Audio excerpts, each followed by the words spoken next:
There are multiple levels. There are the renewable itself, a solar panel, and without getting too deep in the weeds, on average on the Earth, the sun puts 1 kilowatt, 1,000 watts per square meter on the Earth. That is the upper limit.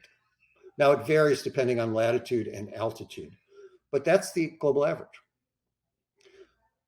A solar panel, a really good one, is 20% efficient.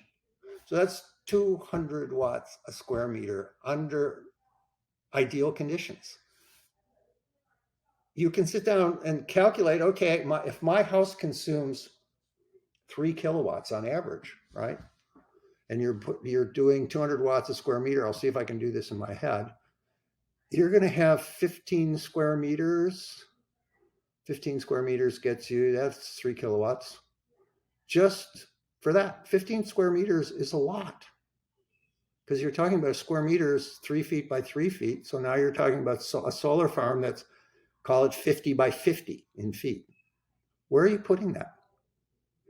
There are not many roofs that can handle 50 by 50 and keep the same angle to the sun. And that's at their best. So there is, and people hate it when I do the math. They really do hate it because they prefer the mysticism around it. But that's really the long and the short.